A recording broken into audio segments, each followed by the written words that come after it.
Hey guys, it's been a while since I've done a podcast. If you remember my old channel, I used to do podcasts and covered certain things on YouTube because that's just a way to upload that I found useful. Anyway, though, I want to cover some certain topics on these podcasts that come to my mind and also that I get questions on about the daily that bug the hell out of me, really. And there just has to be some things that have to be cleared up. So, the topic today, and these podcasts are not going to be too long, they're going to be just to get the point across to people. But the topic today is ketosis. Ketosis, however you want to say it. It has so many misconceptions out there, especially with new products out there saying they make you go into ketosis. And I'm not going to say the names of the products out there, but I've had numerous messages from several different people about these products because they claim that you can take a supplement and taking this supplement will take you into ketosis. Now, if you don't know what ketosis is, let's talk about ketosis. Ketosis is when your body actually switches to prefer fat as the main source of fuel. So eating less than typically 30 to 50 grams of carbs, typically speaking here. Some people need to go lower. Some people can have a little bit more. But typically speaking, around there, you will go into ketosis, which is a state that your body prefers to burn fat over carbs. Now, people hear that and take that in totally, completely different directions. And it sounds amazing on paper. It sounds like, oh, you eat less carbs and your body automatically switches to fat. So if you're high body fat, you drop carbs and your body will automatically just start burning through fat. And ketosis people too, the same people of paleo and everything, they say you can eat fat. You eat a ton of fat, and that's what your diet consists of. You eat a lot of fat. Now, the kind of ironic thing about this here is what's the most caloric dense macronutrient? It's fat. Fat is 9 calories per gram. So while people may think they are eating less calories, fatty foods are actually the most calorie dense. So I've always found this ironic, people thinking that eating a majority of a higher fat diet in the same amounts will be actually beneficial to your fat loss endeavors. And the it's funny when you think about it. Because so many people now are thinking ketosis is the thing to switch to because they can eat all these fatty foods. They just can't eat the bread. They can eat, burgers without the bread, hot dogs without the bread. And those are all super calorically dense foods rather than, say, a piece of bread, which is only like, say, depends on the bread, but typically speaking, a slice of bread will be around 100 calories. And a bratwurst, say, it has like 15 to 20 grams of fat, depending on the brand, of course. So you do the math here, and calories just are just so out there compared to the two groups of people that eat a balanced approach and a people that switch to all higher fats. And a lot of times, these people that eat higher fat diets will not track calories, and by doing that, you're gonna be eating more. Fats are also, people say fats keep you fuller, and I say bull. I say absolute bull on that. I can eat fats and I can talk from preference too, and from experience, I mean, because I actually was paleo at one time in my older journeys in fitness, and I found that I never got full on fats. I could eat burgers and meat and everything. I mean, and I just wouldn't fill up, and I would never feel fulfilled. And then whenever I was faced with a sugar, I would binge and have the hell out of that sugar because my body craved it like crazy. And that's another thing that contradictory to popular belief. People say when you switch to paleo, you automatically stop craving sugary foods. Absolutely not. When you tell your body you can't do something, it actually does the complete opposite. You actually crave that thing more. If anytime you tell your body you can't have this thing, so you can't have this bread, but you can have this meat, guess what? Your body's going to crave the bread. So anytime I'm working with people dieting, elimination diets are the worst type of diet, and that's why I talk about flexible dieting. But anyway, I don't want to go into that. Ketosis is what I want to talk about here. So like I said, there's supplements out there that claim you can take a supplement and go into ketosis. And the funniest thing about this is these supplement companies that have these supplements actually claim you can have carbohydrates along with these supplements to go into ketosis.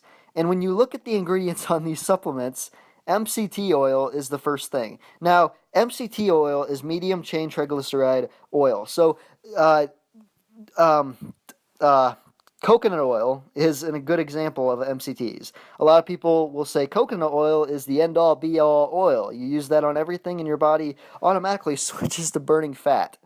So the problem with this is that if carbohydrates are excess in the system, your body is going to still prefer to burn carbohydrates over the fat fuel because they're just an easier source to burn. Now, the other funny thing about these supplement companies is also claiming the same thing, that you can take this supplement and switch into ketosis while eating a balanced diet. It can't happen. It's scientifically impossible to get the human body to be in ketosis when there's an excess amount of carbs. And also, there's no point. The point of this podcast is talking about, I wanted to cover is, there is no difference if you take the same amount of calories from somebody that's eating keto. If there was a keto person tracking keto, eating the same amount of calories from fat, and then we have a flexible dieter come in and eat the same amount of calories for their body type. So let's say we have two people. One person is on keto, and they have their calories calculated at a deficit to lose. Okay? So they're eating keto and they're in a deficit. Guess what? We bring in another person, we have him on flexible dieting. So he's eating the same so he's also dieting too on his specific amount of calories that he needs to diet and lose at a specific rate. And he's eating a balanced diet of carbs, proteins, and fats. The deficit is the same. If you are in a caloric deficit, you will lose fat at the same rate. Keto will prefer to burn fat as fuel, but they're still going to lose body fat at the same rate as if they would have had carbs and also been in that deficit. Also, another benefit here, by having a balanced diet, you're able to stay in a very balanced approach in life.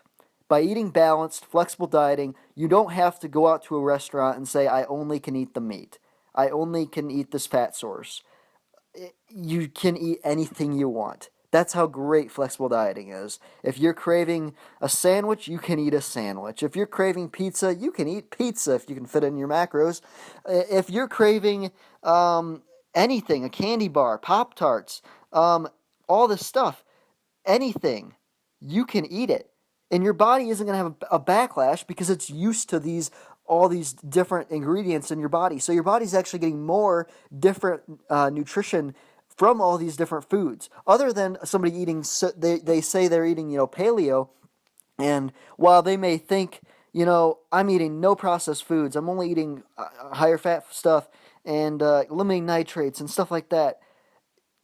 Also, nutrition deficiencies can come out of that. People don't believe that you need, grains and stuff to survive. And technically, you don't. You don't. I don't want to get into that, but you don't need it. You don't need grains to survive. Carbs are not an essential thing to life. But what are your goals? If you're a bodybuilder, if you're a power lifter, you want to maintain muscle. You want to maintain strength. You want to be able to train hard in the gym and recover and come back recovered for your next session. It's, so why would we do something? Why would we act like the Paleolithic era when their main priority back then was to survive? Their priority back then was to survive. They didn't care about lifting weights. They didn't care about having a six-pack. They cared about living and surviving in the land.